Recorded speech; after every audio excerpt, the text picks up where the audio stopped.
This week on the BackTable podcast.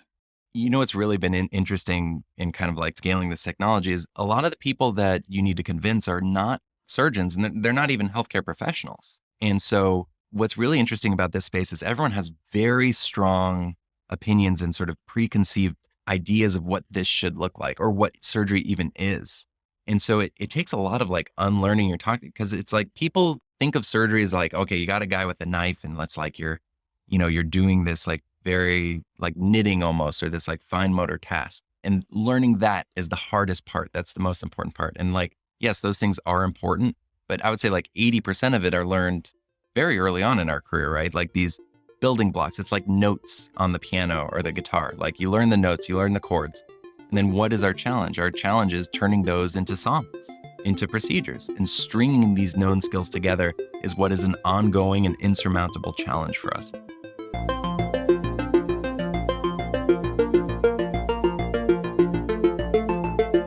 Hello, everyone, and welcome back to the BackTable Innovation Podcast. You can find all of our previous episodes of our podcast on iTunes, Spotify, and on BackTable.com. This is our next installment of the BackTable Innovation Show, where you'll hear stories from founders and physician entrepreneurs who are helping to drive healthcare forward through medtech innovation. I'm Eric Gantwerker, your host for this week, and I'm very excited to introduce my special guest, Dr. Justin Barad. Thanks so much for having me. So I'm very excited. I've been looking forward to this episode for a while because you and I sort of have this sphere around each other. And I've been following you guys for a long time. You guys sort of started around the same time as the company I work with. So I've been very, very interested and very passionate about some of the stuff you do. So I'm very excited about this. The first thing I always ask people when they come on the show is, if somebody met you in a hallway and they didn't know who you were, what you do, anything about you, how would you actually introduce yourself? I don't know. I'd probably be laughing and then they'd run in the other direction because I have kind of a frightening laugh. But, I introduce myself as Justin Barad. If someone asks what I do, I say I do a couple of things. I'm a orthopedic surgeon. I'm also a healthcare entrepreneur and a pizza enthusiast. I love the pizza enthusiast. We'll get to that in a second because I'm from Chicago. So we're going to have a whole throwdown about pizza. And I live in New York now, so it's a big, big topic. We may derail this whole conversation, but it's always interesting to me that almost everybody who I've had on is they introduce themselves as a physician first. And I want to sort of dive into that right away, into how has being a physician in this health tech space sort of staged everything that you've done to date and that you continue to do? I think, to answer that question, I really need to tell the story of how I became a doctor in the first place, which is kind of, I feel, unusual. I love it. Origin stories are always welcome here. So, really starts in middle school. And I'm really origining on the origin story here. And I was really passionate about video games, kind of obsessed with games, and I wanted to be a video game developer. And it was going really well. I had a game credit with Activision, which was such a cool experience. And then I had a family member who kind of became pretty ill, doing fine now, but it was kind of a scary time. And I just got this idea in my head that maybe there's a way to use software and technology, not necessarily for entertainment, but to help people. So really from then on, I set out in life to invent healthcare technology. But I had no idea how to get started with invention. So kind of asking around for advice and what to do. And I was talking with actually my mom's gastroenterologist at breakfast, which is kind of a random story in itself. But, he was hearing my story and what I wanted to do. And he told me, well, if you want to invent something, you really need to understand the problem you're trying to solve first. And he thought a great way to understand medical problems was to be a doctor. So I took his advice maybe a little too literally, I think, in retrospect. I worked in his lab for a year, and then I got into med school at UCLA, and that's really how I got started. And I think being a doctor is a very special thing. I think probably the hardest thing about being really a full-time healthcare innovator entrepreneur is how much time do you take away from being a physician, if not all of your time. And a lot of people who are maybe thinking about going to med school or in med school or a healthcare professional, or they're like in the middle of their training or they're practicing, wrestle with this. This is like the hardest thing. And I don't think there's a pathway or clear-cut answer for anybody, because it's really scary, because your identity becomes one of someone that is a healthcare professional, clinician. You take care of patients. And so, I don't know, for me, I did med school at UCLA. I did my orthopedic surgery residency there, did fellowship in Boston. And then I came back out to do the Stanford program at Stanford. I ended up dropping out of actually to go full-time with Osso. And at that time, I thought, that I was walking away from medicine completely, that I would never practice again. And, that was really scary, very scary time for me. But I knew that the problem that I was tackling was more important. And I just had to, do the right thing. Amazingly, I was able to continue to practice at Orthopedic Institute for Children. They're very flexible and they let me practice on weekends and do telemedicine clinics now. And I can continue taking care of patients and seeing patients. And what's interesting is there was a period where I wasn't.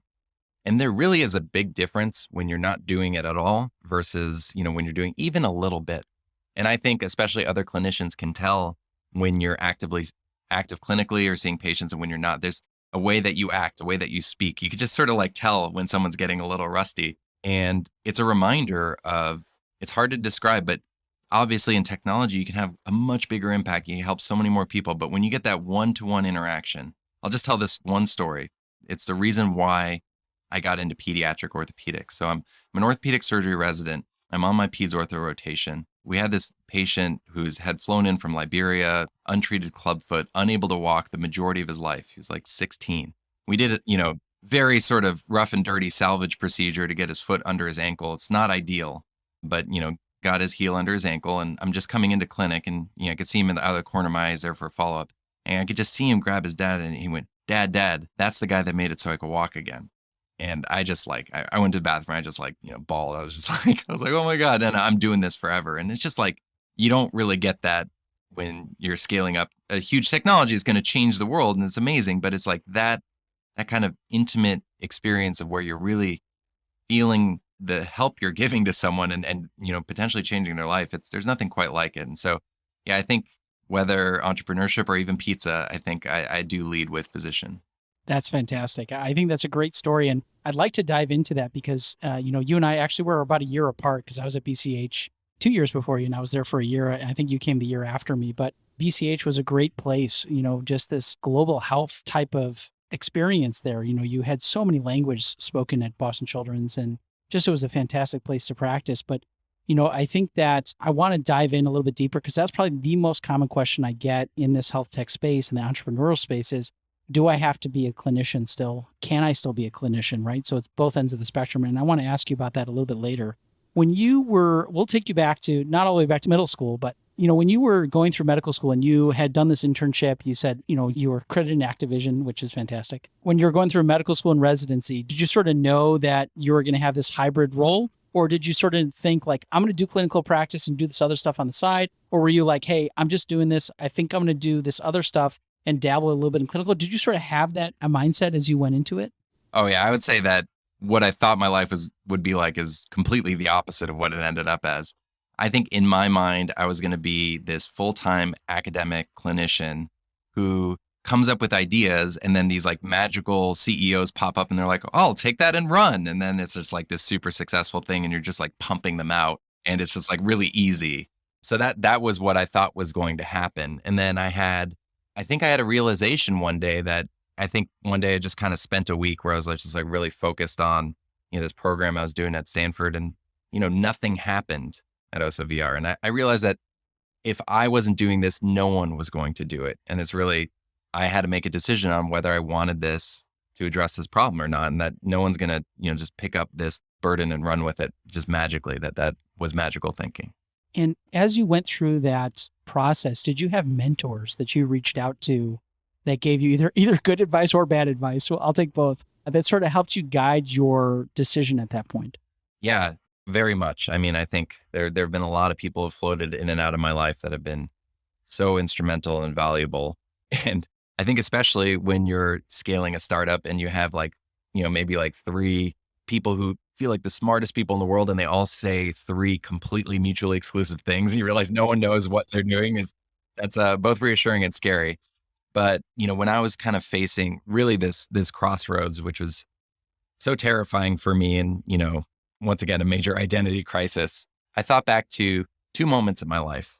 One was I was interviewing for fellowship at a hospital for sick kids in Toronto.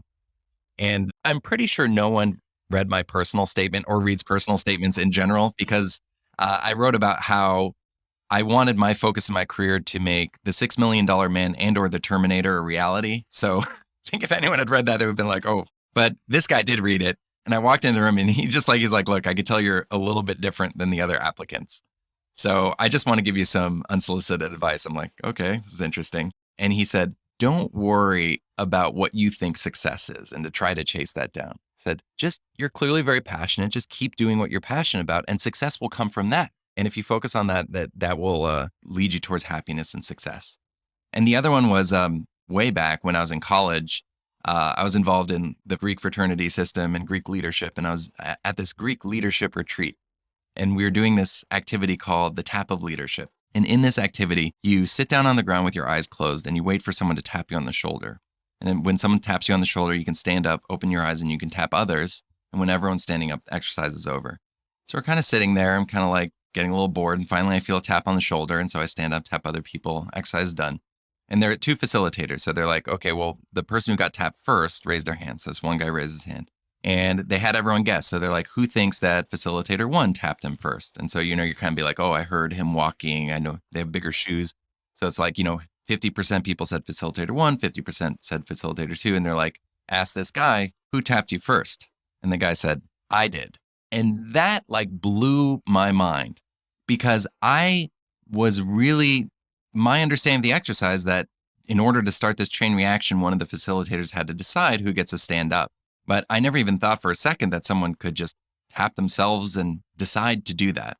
And so these were really the two things I think that catalyzed really a life-altering decision for me, where one was I was going to pursue what I was passionate about. And what I was passionate about is solving a problem that I felt was existential to not only healthcare and the world in some way, shape, or form, but also the profession that I love more than anything, which I described earlier. But that this thing that I wanted to do with my life, to invent something, to start something, to create something from nothing. I was so in this medical mindset of like, we're very high functioning, very ambitious, but we're hoop jumpers. We're always waiting for the next step, the next degree, the next certification. And I just assumed that I needed someone to approve for me to do this. But what I realized in that moment that I just had to make a decision to kind of make that leap and that no one was going to tell me whether or not I could do it. Yeah. So those were the things that really stuck out to me in that pretty stressful moment of time. Yeah. You tapped yourself in. I mean, that's really kind of the moral of that story. I mean, it's so true. Nobody's going to do it. If you see it, just go for it and be passionate about it and drive towards it. I've had a lot of, I'm in a similar pathway in such that I'm very much academic physician working in sort of this private technology sector. And I remember very clearly that I had one of the fathers of pediatric ENT at a conference. And I walked up to him and I said, you don't know who I am, but it's an honor to meet you. And he said, what do you do? And I told him, I said, I'm part-time clinical, part-time working for a technology startup. He looked me in the eyes and he said, what a waste of your education, and walked away. Literally ended the conversation. So I want to ask you, have you had experiences like that where hardcore academics have walked up to you and gave you negative feedback, and how that either drove you or how that affected you?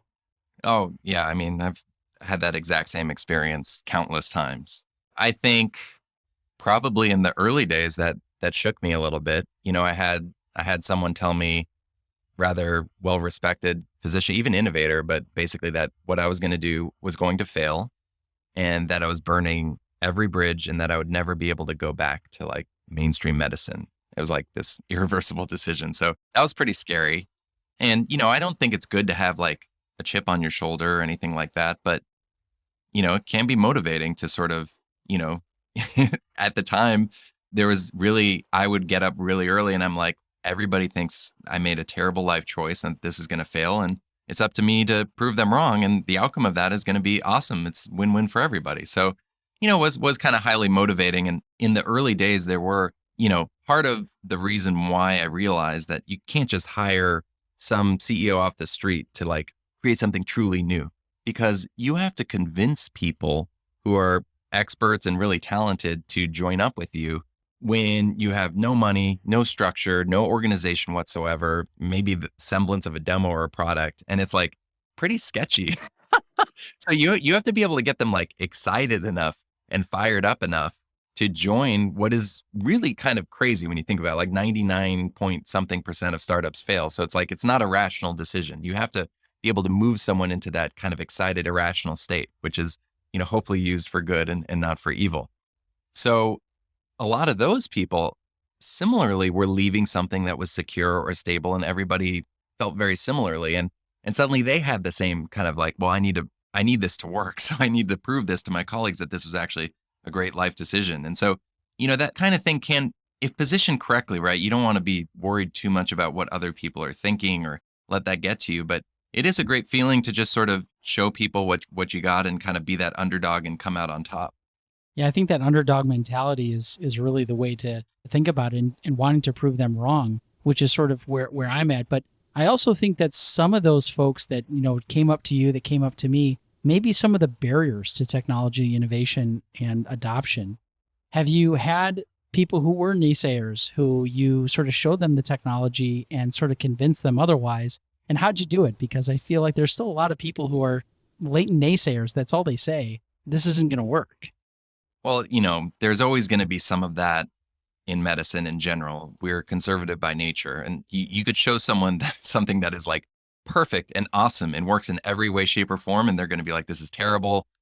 This sucks. So that's just it's the world we live in, and I think understanding that is really important when you're a healthcare innovator. That we're not rational beings, healthcare professionals, healthcare stakeholders, but we still behave predictably, but just not how you think. And so if you kind of understand and can psychologically profile ourselves, you can really start to understand how to get things adopted and how to convince people. And I think, in the world of surgery, we do VR surgical training and assessment, and people immediately go to, well, you're trying to replace operating on patients or operating on cadavers, which is kind of like a sacred thing for us, right, as surgeons. And so that's a very scary thought. And we all know how important that all is. But what I would simply tell people is like, that's not what we're doing at all. We are supplementing that with objective assessment and also getting reps in before doing that so you can get more out of those experiences. When you say, hey, the thing you're really scared about actually isn't the thing that's happening, people suddenly start trusting you more because they hear immediately that you understand them and their concerns. And then they're willing to listen because they start to think, hey, maybe this person actually does know what I'm dealing with and isn't just this. I think part of this is we have so many people coming in who are like, hey, everything sucks, but I'm a tech genius. And if you use this thing, everything's going to be awesome. And all you healthcare professionals are idiots. And that's how kind of a lot of people who come from like pure tech backgrounds sound to us when they come in and they just don't understand like all the history and all the egos that they're trampling over. And they're just like, well, this is objectively better. So like, why would you use anything else? And they don't understand just all of these dynamics. So if you come in and you show a little empathy, you show a little understanding and you reposition things, I think people are much more open-minded to it. And then you just also accept that there are going to be people that aren't, and that's okay. And you always need to make sure that you are respectful to everybody that you interact with because you just never know what's going to happen down the road. Absolutely. And I think immediately those folks get defensive because you're sort of treading on their waters, But I think it goes back to when you talked about being a clinician first, that understanding that you have some semblance of understanding of their plight and their situation. And obviously with any negotiation, finding common goals, right? You want your trainees to be better when they're actually taking care of patients. We're augmenting that or we're supplementing that. And I think that's what sort of getting away from that defensive response, like you're invading on my territory, I think goes a long way with sort of making a common goal and moving towards that.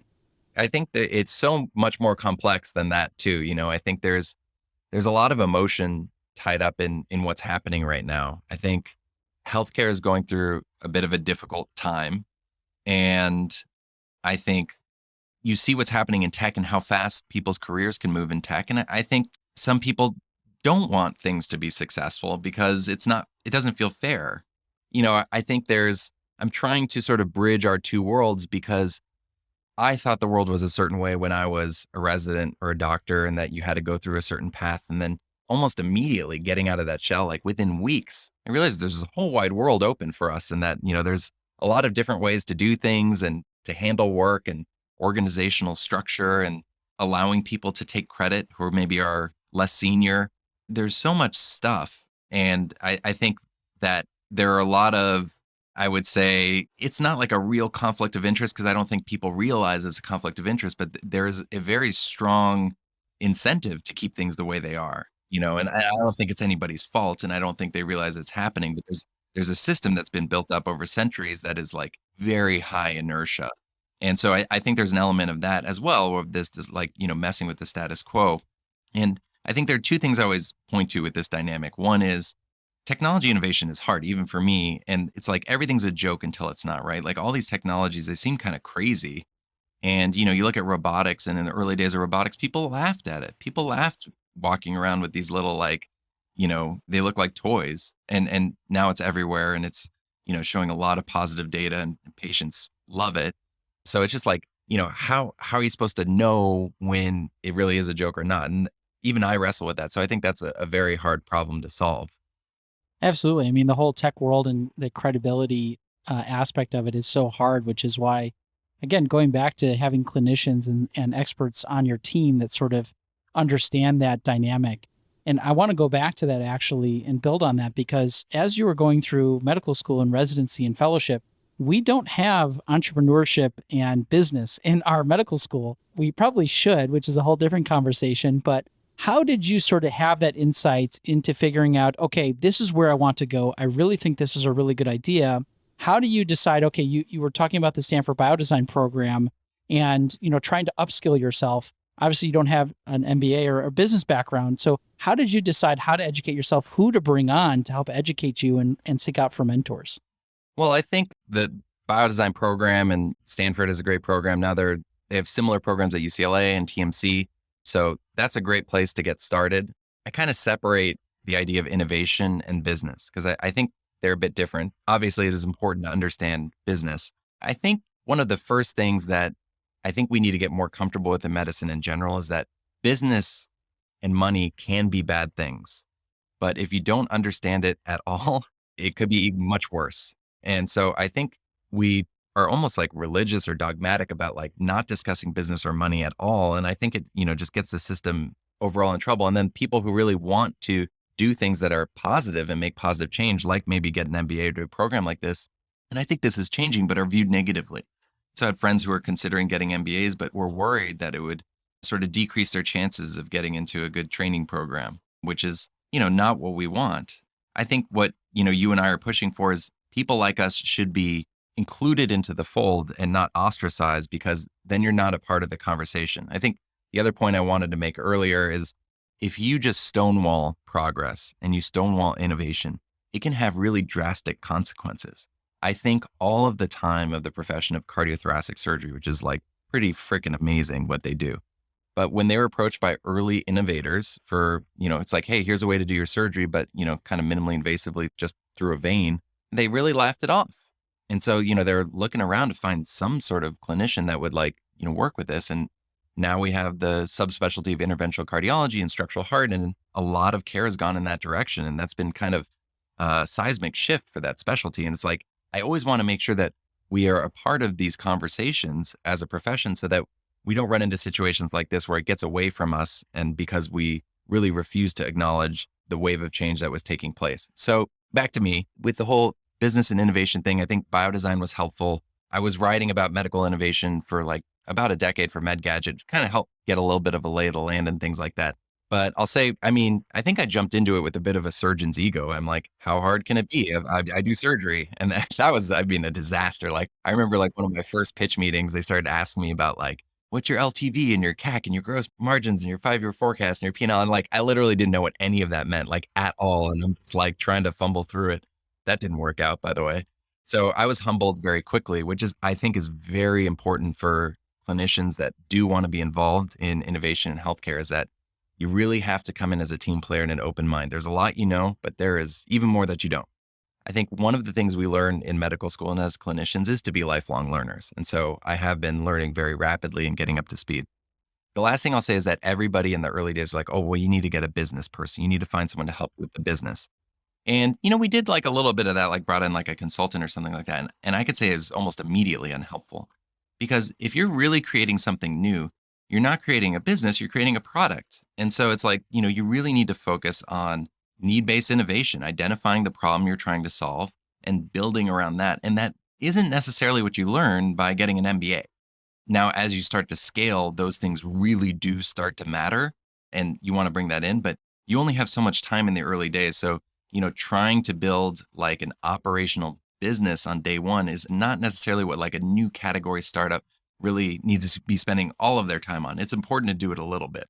I see a lot of people falling into that trap of like, oh, well, if I have someone who understands business, this is all going to be easy. And you really need someone that understands product. Yeah, that's so true. I mean, you have to have a good product that has an obvious value to the end user.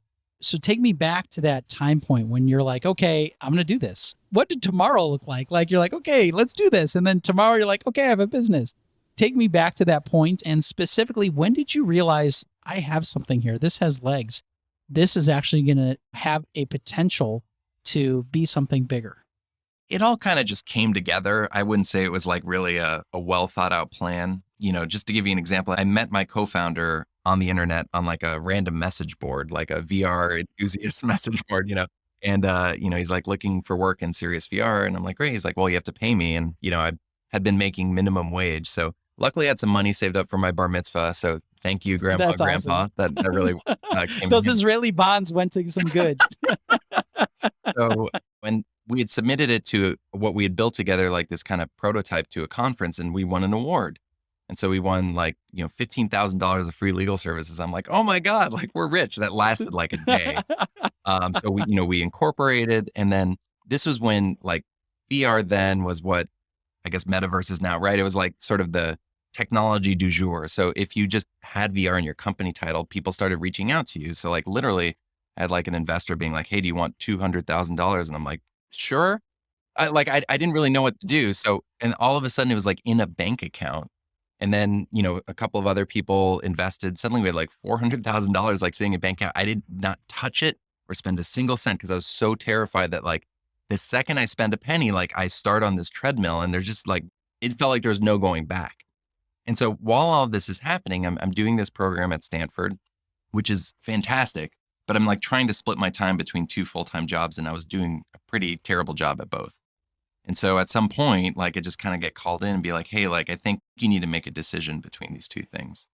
So I was like really stressed out. I almost immediately got in a car accident, like hit like an ambulance, like, because I was just like so in my head. Everyone was fine, but I found it kind of ironic. So, eventually walked in and said, I'm going to do what I'm passionate about, right? Tap of leadership. So I'm going to do this Osso thing. So the next day, I'm like at a Starbucks by myself, working remotely with a guy I met on the internet. And my like, my phone's blowing up. My mom's like texting me. She's like, everyone's worried about you. Please call. And so it was pretty terrifying and a pretty interesting time. And, I had no idea where it would all go. That's so crazy. I mean, that takes such courage. I like literally courage is the word that comes to mind, because you're basically like made this decision. You go all in. You're like, I don't know if this is going to work. And then you start figuring out, okay, what do I do now? So who were, besides you and your co-founder, who were some of the first people you brought onto the team when you started to sort of notice that it was getting traction? Yeah, I think the team scaled, I guess, slowly over time. Some people we brought on, I had a random medical illustrator reach out to me, and he was like, oh, I, saw some stuff you did on the internet. It looks really interesting. And I'm like, okay, well, I don't know what a medical illustrator is, but I don't think we need any. He's like, well, let me tell you why I think you do. And like at the time, I'm like, I'm in a motel.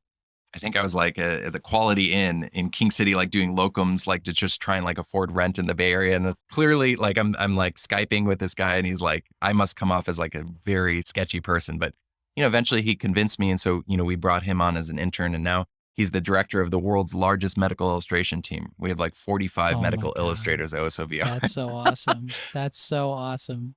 Another guy I had met at a cadaver lab when I was in fellowship, and, I was kind of talking about technology, and someone's like, I have a friend that is like a little zany like you. I think you're really going to like. So introduced me to this guy, Leif Goranson at Medtronic. And, we were talking to each other, and one day he calls me and he's like, I'm ready. And I'm like, yeah. And we were just talking about this last week. I was like, I don't think you want this. This is like still very ramshackle and chaotic. He's like, no, we're doing this. And so, he left. He had been at Medtronic his whole career. His family that works there, and he like really just believed in what we were doing that was going to change the world. And everybody there told him the same thing, that he was making a terrible career choice. And now he's VP partner success, runs a huge team at Osso. It's like pretty crazy. So, there are all these stories where, these people who are like just big believers are the best of the best, like kind of made these big leaps, especially in those early days, now running very large teams. So it still is happening today. Like we have some pretty incredible people joining, like, people joining from Intel, from Sony, from Pinterest. It's industrial light and magic. It's pretty nuts. And that has been my favorite part of this, that in that early day, I felt like I was on an island and a crazy person, that I saw something that nobody else saw and I didn't care. I wanted to solve this problem more than anything in the world. And then slowly you realize that other people actually do see the same thing, enough so that they'll make big life moves and risks to try and join up and help. And I mean, that is the best feeling in the world. And you're like, wow, that you're not alone and that together we can do this. That's what this whole process is about. It's about bringing people together to solve a common problem. And whether it's people that join the team, whether it's healthcare professionals who are using or researching or advocating for the product, patients who are excited about it, investors who want to make the world a better place and invest in it. It's all about getting people bought in on this story of a better future and really believing in it and then actually making that happen, right? It's not all hype. You got to execute. But that has been the most amazing part of this process, to go where you really feel like you're like, am I eating too much pizza and has it all gone to my head? Or like, is this a real thing? And, I could tell you definitively, and like, you're in a very similar space, that this is very real. Oh, very real and very needed. I think everybody realized, and somebody just needed to tap in to be able to lead this charge. And I definitely think you are the one. We're going to talk about VR hype in a second because you brought it up. But I have to ask, how did Osso get its name? And did it have a name before Osso? It's always been Osso VR. So you can tell I'm a little bit obsessed with food. And then, as you know, orthopedic surgeons were a little bone centric. So favorite dish of my grandfather's was osso buco, and osso means bone in Italian. So, we got our start in orthopedics. It is a universal simulation platform, can be used for any procedure, but really got our start with a little, tongue in cheek bone/food reference. I love it. I love it. Food is pervasive in your life. I love it. I had some questions about, as you scaled and as you brought on the team, there's this thing called the pandemic that happened. Heard of that? And and you happened to get some major funding during the pandemic. How do you think the pandemic affected sort of your company's growth positively, negatively? And what was the silver lining of the pandemic for you? Well, I mean, any talk related to the pandemic, I just want to say what a terrible thing this has been, right? It's like always feels weird saying like, oh, this really good thing happened as a result, because it has negatively affected so many people, especially healthcare professionals. It's like it's still a hard time. So it's just really important to say that. I think for us, it made what was becoming an increasingly obvious problem, I think, inescapable. And especially not just for healthcare professionals, where, I mean, I was just reading an article in the BBC where in Northern Ireland, the case volume has gone down to 5% of what it normally is for orthopedic residents. And they're seriously discussing holding people back a year. It's like, it's worse than people think, So, we do a lot of work with the medical device industry, and this made it almost impossible for them to do business without something like Osso or other digital transformation tools that they're looking at. Like a lot of this exciting stuff is happening in the telementoring and remote proctoring space. So I'll say that it made the problem obvious. It put us kind of center stage. And, right around the same time, there's the release of the Oculus Quest and the Quest 2. So there's just a lot of things all happening at the same time, which were a really big accelerant. And, some of our partners, a lot of people, wanted to ride it out a little bit at first. So I wouldn't say it was all positive, but some people had the foresight to say, hey, this is potentially going to change the way the world works for a long time, if not forever. And it takes time to change, to enact digital transformation. So, within weeks, the decision was made to like triple, quadruple down, and that we need to go all in on this right now if we were going to, I like to say, be sort of the Forrest Gump shrimping boat in this kind of hurricane world, right? It's like you want to be the only one that really weathered the storm. And so there was a bit of that happened. That was a big tailwind for us. It hasn't all been positive. The very partners that we do business with didn't have much to do business with, right? They had some revenue shortfalls and some challenges. So it's kind of bumpy goes. And then it's been hard for everyone. The pandemic, people have family members or themselves gotten ill or have lost people. It's been a challenging time. I will say the one thing that we were kind of uniquely positioned about, not just that we do virtual training and that is like a perfect solution for today's day and age, but we actually started as a fully remote company. So if you remember, my co-founder, Matt, lived in Vancouver. I was in the Bay Area, and we each brought something different to the table. I wanted to make sure that Osso VR was mission driven, that people had the same feeling working at Osso that I had the same feeling I had when I walked into that peds clinic, right? Like I want that to be what working at Osso is like. And for Matt, he was so traumatized from his experience at Electronic Arts. He never wanted to walk into an office building again. And he's like, I want this company to be fully remote and VR enabled. And I was like, honestly, a little skeptical of that idea, but I'm like, I got to keep this guy on board. So I'm like, sure. And we've been fully remote since day one. And that really enabled us to kind of like glide into this pandemic and really continue operating really well because it's the only way we've ever worked. Such a huge decision, and it worked out really, really well. Our company had to pivot, to be remote, and we're still not quite totally, but for the most part we are. But I think in healthcare education specifically, that the pandemic, like you said, there were major learning losses at surgical programs. People who literally couldn't fill their case logs with education. And I think that the idea of doing asynchronous or synchronous remote training in surgical education was really not something that people talked about. And now it's literally everybody's talking about it.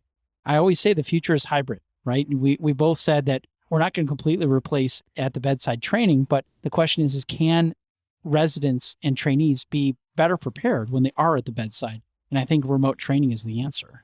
Yeah, I mean, it's so obvious, right? The problem is so intense, but it's, before it was still a pretty big problem. And, we're so busy all the time. We're running around. Like no one really has the time to just sit down and kind of like look at how it works today, especially at some of the bigger programs. Like, if you think about it, residents at bigger programs, they're rotating between different attendings and everyone's always talking about, oh, the learning curve, the learning curve. And I like to talk about something called the trust curve. So when you have a resident operating with you, you don't just immediately like hand them the knife. You're like, go to town. I had a couple of clinics that did do that, and I'll be back in an hour. it did not always go so well for the patient, which is like scary. But you watch them, right? You kind of like see how they help you. You can ask them some questions, and they're rotating between a lot of different attendings. Sometimes it could be like 30, right? Like at Boston Children's Hospital, there are like 30 something different peds attendants, like nuts that we're bouncing between. So by the time anyone feels pretty comfortable with you, maybe it's like a month and a half in the rotation. And then it's like you're almost done. And then they're like, okay, and this is very common, like your last day on the rotation, they're like, why don't you take a shot on goal? And these procedures we do now have a learning curve of like 50 to 100 cases. So to do a 2 to 3 month rotation and get one rep in is zany, right? And so it's not just about work. It's like there are all these other issues that are like actually pretty simple if you just like kind of like look at the dynamics and kind of like create a quick spreadsheet. But, it's like, well, if we had objective data that someone knew the steps and I would feel comfortable with, could we get them twice as much reps? Could we get them 5 times as many? And then, you're not even talking about the learning curve progression that happens from simulation. You're just talking about this one component, right? And it's very multifactorial, but it's like breaking things down of like, how does this work? How does adult learning work? How do we learn? And how can we make the system more efficient? Or how can we standardize? Another example is a very common procedure we do is distal radius fracture. And we get those when we're on our hand rotation. One of my co-residents, for whatever reason, over 2 months, no one got in a skateboard injury or got hit by a car, right? And so he never did one. And it's like, do we really want to rely on just random chance to like train people? It's just like, it's very interesting. And so everything has been, just pushed to the limit now where it's like, it's hard to ignore, but it's not like these dynamics didn't exist before. And really, I think the pandemic shed a light on some of these deficiencies because it just made it much, much more obvious that the idea that you would just wait for something to come in the door and that was your experience was just a crazy way to train people for a career that they may have to do stuff like that or stuff that they've never even seen before. It's just a crazy thing to think about. And I think that's why a lot of the discussion around graduate medical education is going towards entrustable professional activities as opposed to milestones. Because the question is, do you trust this person to operate on a patient on their own when they graduate here? And that's, I think, a better question than did they hit this milestone, Or, or have they been there for a certain amount of time, which is really what it is. And also the idea of just waiting for something to happen, right? I think that is the perfect description of residency. It's waiting around for 5 to 7 years. And then the problem that I saw is like, okay, you look at residency and like doing surgery is pretty freaking cool, but you look at what you have to do to get there. And then you look at these other careers where it's like, you're just going at 1,000 miles per hour and you're changing the world and you're moving very quickly and you're making a life for yourself and your family with no debt and not like physically grueling and demanding things. And I worry that the people we want to be on the front line taking care of patients and doing all this work are not going to want to do it anymore because there didn't used to be a disconnect this big. We're not keeping up with mainstream industries in terms of just like what is perceived as reasonable. Absolutely. I totally agree. I want to get into some specific questions around VR and VR training. I hear a lot of questions about, okay, you're training me in VR. I'm using this joystick, or, if I'm using Go, natural hand gestures. This isn't the device we're actually going to be using. This is not my drill. What is your answer to those folks when they're saying, how is somebody supposed to train on my device when they're not actually holding my device? Yeah, I mean, this is probably the most common question that we get. And, I give hours-long lectures on it. I won't do that here. I'll try and keep it very simple. One is that we actually just had our third positive peer-reviewed randomized clinical trial accepted for publication. So the data shows that this form of simulation with an off-the-shelf headset and 2 controllers for your hands with cutaneous haptics works and works really well, like more than simulators in the past that did really emphasize those exacts, like, hey, you're holding the exact drill and there's this kinesthetic haptics and things like that. But I think there's just sort of a philosophy here of scalability that we need to talk about, where imagine that we have a perfect simulator where it's 100% realistic. We solved every problem, but only 10 people can use it a year, and they can only use it 1 or 2 times. Now, imagine, just for the sake of argument, I'm not saying this is the case, but you have a simulator, and it's 80 to 90% as realistic, but you can get it to 1.1 million surgeons around the world. You can get it to 60 million healthcare professionals around the world, and every single one of them can use it every single day to train on whatever procedure they need to. Oh, not to mention that other's perfect simulator can only train you on one single surgery, right? And so what's the difference of area under the curve of those 2 approaches, right? What is the total value delivered? And it's not even a contest, right? It's like orders and orders and orders of magnitude difference. And that's why I think that at the end of the day, accessibility, as long as something is realistic enough, trumps the fidelity by orders of magnitude. Because if you can't, we had Simulation Center at UCLA, and at the end of a 30-hour shift, they're like, oh, feel free to drive 10 miles in LA traffic to go to the Simulation Center. I'm like, I'll just, get someone to sign in for me, right? That's what everyone ends up doing. And, I've been in simulation centers where they're amazing and they're like funded by NASA and it's like have everything. And I'm like, how often do people come by? And they're like, maybe once a year, right? So it's like, what is that actually doing for anybody, right? As cool as that all is, and as realistic as that all is. And I think that's really important for us to, once again, just look at the numbers and be like, how do we scale this and how do we deliver value consistently for everybody and not just a very tiny, tiny subset, or even value that won't be seen because you can't learn anything by just doing something once a year.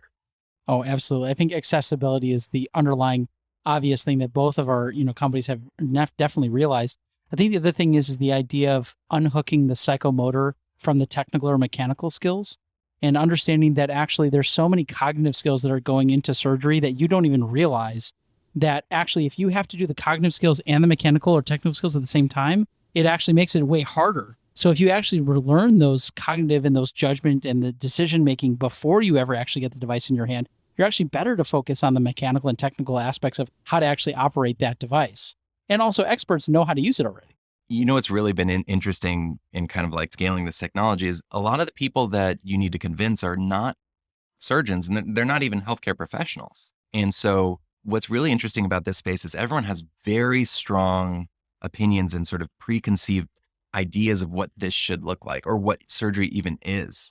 And so it takes a lot of unlearning your talk, because it's people think of surgery as okay, you got a guy with a knife and you're doing this very knitting almost, or this fine motor task. And learning that is the hardest part. That's the most important part. And yes, those things are important, but I would say 80% of it are learned very early on in our career, right? These building blocks. It's like notes on the piano or the guitar. You learn the notes, you learn the chords.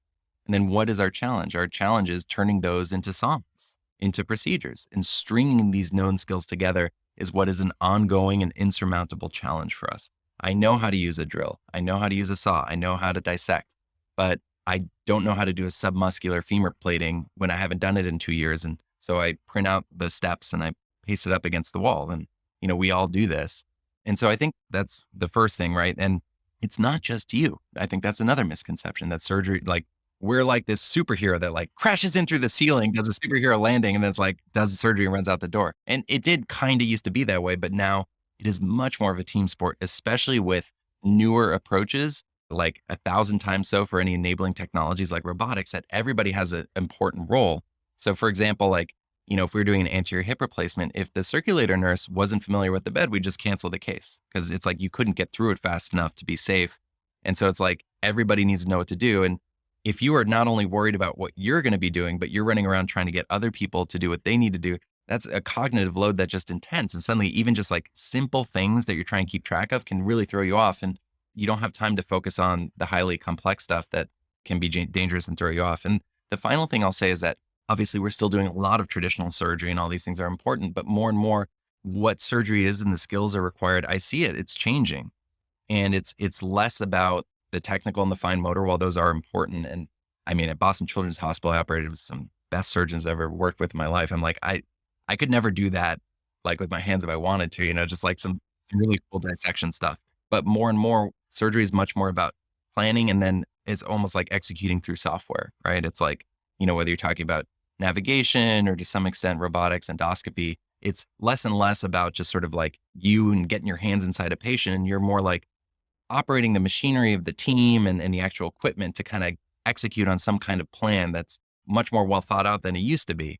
And that skill set is kind of wildly different from what we're taught in kind of medical school and residency and fellowship, and sometimes not at all, depending on where you are. So the skills that you need to learn are changing really rapidly too. And they tend not always to be much less in the fine motor category. And so I think that's another trend that I don't think people are really thinking too much about when they're thinking about like what this technology really should look like. That's so true. And I mean, that judgment, that planning, that strategy that comes into the OR is something as residents you never really see. You never know how the patient actually got to the OR. Very few, especially surgical residents, really don't do clinic. They're just like, the patient's here, I need to do this, right? But they don't think about all of the mastery that went into the planning and the strategy and things that they decided not to do, which are things that definitely like the fine motor is fantastic. And there's unbelievably skilled surgeons, but a surgeon without a plan is somebody who's dangerous. And a surgeon with a plan is a much, much better surgeon for the patient and has better outcomes. Yeah. I mean, often, they always say the best surgeon is one that can get you out of anything, right? It's not necessarily being good at plan A, but having plan B, C, D, et cetera. And I think, flight analogies in medicine are used ad nauseum, but I do find them very useful. And, you think of the first time I got to fly in the cockpit of a plane, like with a pilot. And, I was like a little shocked, like in my mind, they'd be just like, whoa, like moving, steering all over the place. And it's really, I mean, they're operating with a computer, right? And they're just kind of typing in coordinates and updating it every now and then. And that's like 90% of what's going on. And yeah, you need to know how to do the other stuff in case you kind of need to switch over to that. But I see surgery more and more heading in that direction all the time, where it's like, it's much more, like you say, of this cognitive process. And you do need to understand 3D spatial relationships and kind of 2D to 3D mental modeling. But it's shifting away, but not completely. It's still very important, but a lot of sort of the emphasis on kind of the hands-on fine motor. Oh, absolutely. Yeah, you can get me talking about education for hours. And I think that scares people, honestly. Yeah, absolutely. I mean, absolutely. It's scary for people who don't really realize, who aren't even on the other side of the curtain to even see it. Well, I think, I think of music, right? Like, I feel like to be in a band, like you play an instrument, you had to sing. And I think like the idea of, oh, well, I have a laptop and then I'm just like playing music over the speakers, like, well, you're not a musician. That's not music.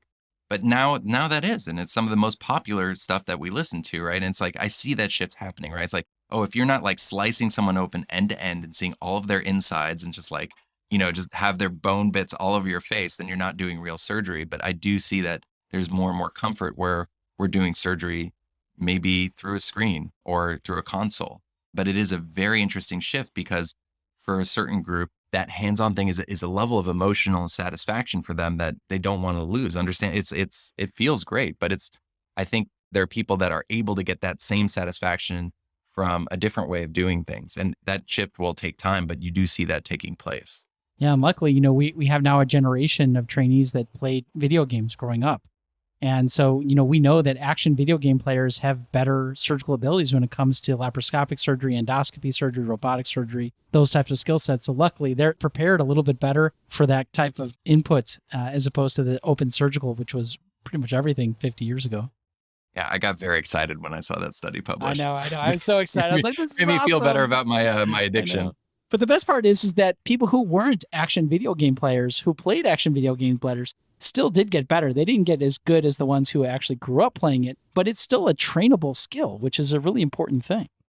Yeah, I think, I see a lot of people talking about that study and that sort of like assumption. And I have seen people who have never touched a video game in their lives like crush virtual reality. So I'm not sure it's as strong of a correlation necessarily. Agreed. Yeah, it's not the only thing, but yeah, there's definitely people who take to it better. Yeah. I think it certainly can change sort of your expectations. Like I think this sort of next generations coming out, they expect things to be a certain way. And like, I can see people just like, I used to show people Osso VR and they're like, whoa, this is so new. And then now I show it to people and they're like, yeah, I mean, this is how it's supposed to be, right? Like, so it's like much more so that they see that this is how it should be, and less of like, this is like a wild and crazy thing. Yeah, absolutely. How a decade has changed things. So we're going to do just a few more questions and then we'll let you go. One is I can't have you on here without talking about VR hype. I think there is unfortunately a lot of stuff that's being done in virtual reality that is really not hitting the mark. I've seen at conferences where they're doing 2D animations in VR while people are sitting down. I see them interfacing with a PowerPoint in VR. Like, what is going on here with VR, and how do we push the limits and bring everybody else to sort of the expectation of, here is the value add that VR brings. How do we get there with everybody? Well, I think a lot of that is changing as the field matures, and you're seeing a lot of that kind of fade away, both on the hardware side. There's been a lot of consolidation, and then kind of on the technology side, right? There just aren't as many companies flying around as there once were, or approaches or technologies. I think, what I tell people is this is much less of an issue now, but there was this period of time where everyone had tried VR, and a lot of it was like Google Cardboard or some sort of like really oddball experience that made them puke instantly, and they're like, oh, I tried VR, like it doesn't work. And I'm like, well, if you saw a bad movie, does that mean all movies are bad? Right? There's like, it really depends on the experience and the design and the quality.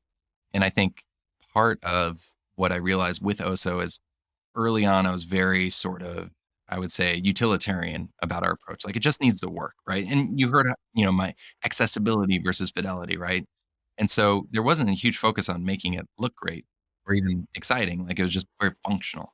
And there was a moment in time where like someone accidentally changed like a lighting setting or something like that.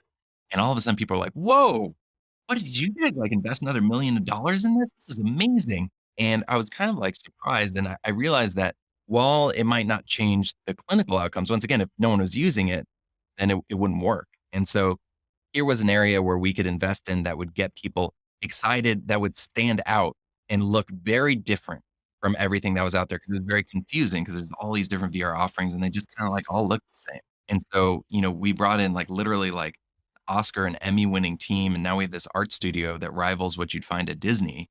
And, our visuals have become our calling card. And, I think a lot about Andreas Vesalius, and I won't get in this whole story, but how he used art to overturn Galenic medicine. And we're trying to use art to sort of inspire everyone and get them excited about this approach and this technology, not necessarily like VR in general, but just get them to try, get them in there so they can see the promise and the potential. But this is a problem in every technology space, right? There's this early kind of rush. You're seeing it now in Web3. Who knows what the heck is going to happen over there? There's like a zillion things. You saw it in AR and you saw it in VR. And I think what people told us when we were really like in thick of that hype wave almost immediately is that you guys are actually really tackling a real problem here. It's like very obvious. Like when we told them, it's like, here's the problem. And then here's what we're trying to do. Like, here's kind of like mission accomplished.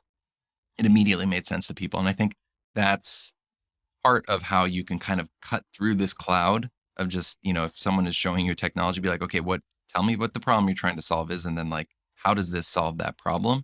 I think that's part of it. And then, the technology, I find it very easy for people to fall into this kind of like innovation demo trap where, you can spend a lot of time making something cool and it could get people really excited, but to scale that up, and to scale it to millions of healthcare professionals and billions of patients, that is like really hard to do. And that has to be able to do that and execute on that scale has a huge amount of value. But to an individual, they don't see the scale. They don't understand the scale. And so to them, that does not have a lot of intrinsic value. They're looking at a very micro level.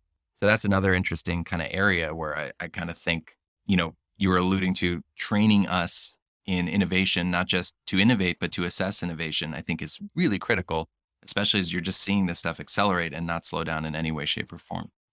Absolutely. I truly think moving past the modality to see what the content is and what the product actually is, instead of just saying, oh, this is VR, let's support it, let's fund it, really see what those people are trying to do. And I think you're very hit the nail on the head as far as that's concerned. I have a few quick hit questions and then I'll get you out of here. Hit me. First question, are innovators born or bred? Oh, both. And, I started my first company when I was 6. It was a detective agency, and I've been doing it my whole life. God. How's it doing? How's that company doing? I think we have like $10 in the bank account. Woohoo. So pretty well. I mean, I haven't looked at inflation adjusted dollars, but I have friends who are innovators who've done it their whole lives, but I have people who did it later in life. So I think anybody can do it, but certainly I think if you've always had that itch and you've always been doing it, you may have some advantages from just sort of skills you picked up and networks you built along the way, and failures. Lots of failures. Oh, absolutely. Lots of failures. Exactly. What advice do you have for other people? Let's say I'm a physician in practice and I'm interested in getting involved in technology or, in entrepreneurship, innovation. What should I do tomorrow? Watch my TED Talk. No. Yeah, exactly. Eat some pizza and watch his TED Talk. Definitely say eat some pizza. But I asked someone once, I'm like, what can I do tomorrow? This same question to sort of like help me be more successful here. And they told me to build your network. Just meet one person new every day and have them introduce you to 2 people. And over time, you'll have a network of thousands of people that you don't know that. Like, I can't tell you the number of times, like I met some guy named like Travis. And then like years later, he's been instrumental in some sort of like ultra critical thing I could have never have foreseen. So I would say just build your network and just constantly be meeting new people is probably the single most important thing I've ever done.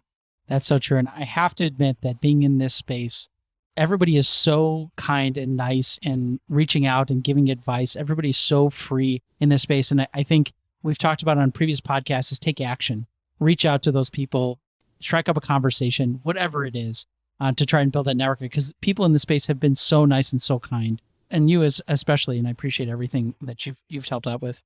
Right back at you.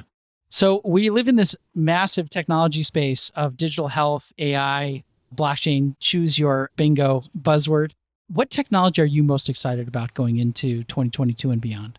I mean, virtual reality is certainly one of the technologies I think is going to have like a really insane impact on healthcare, but I'm a little biased there. I think we have not yet started to see the promise of robotics when it comes to surgery, that it needs to continue to scale. And I think we need to really evaluate, what do we want to accomplish with this? I think, there's some kind of off the wall things. I'm like, can we treat things that we couldn't have treated before with robotics is something I haven't seen people pursue seriously.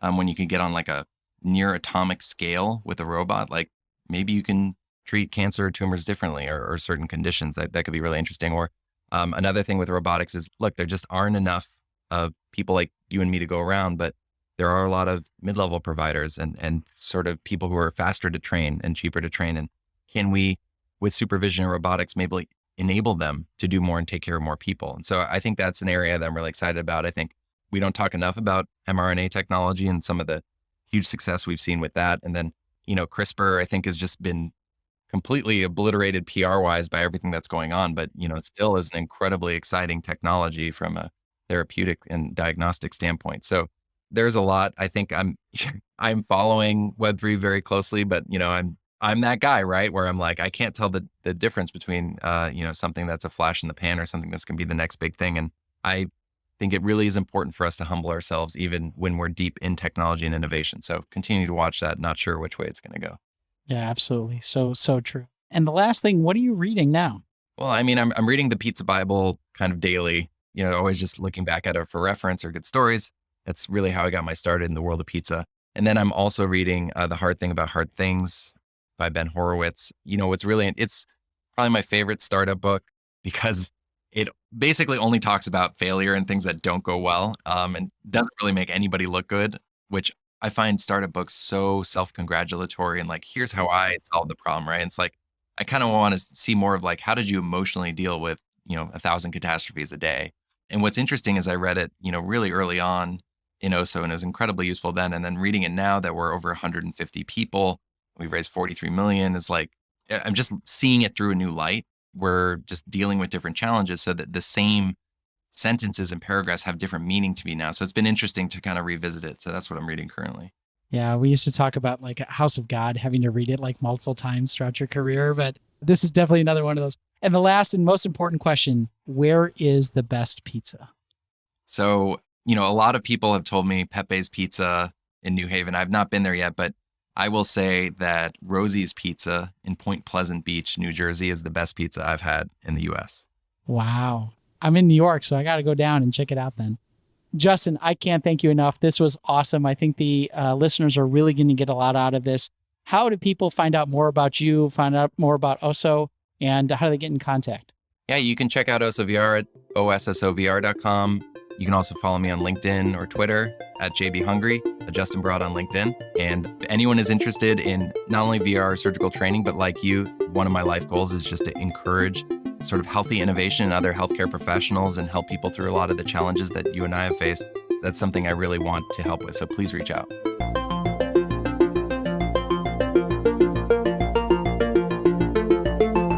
Thank you so much for listening.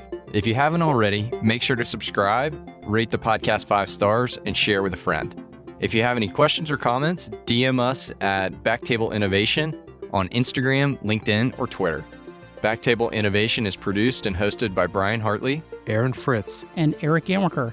Our audio team lead is Kieran Gannon, with support from Caleb Hodson, and Ness Smith-Savadoff. Design and digital marketing led by Brian Schmitz, with support from Ann Dang. Social media and PR by Chi Ding. And Dana Parker.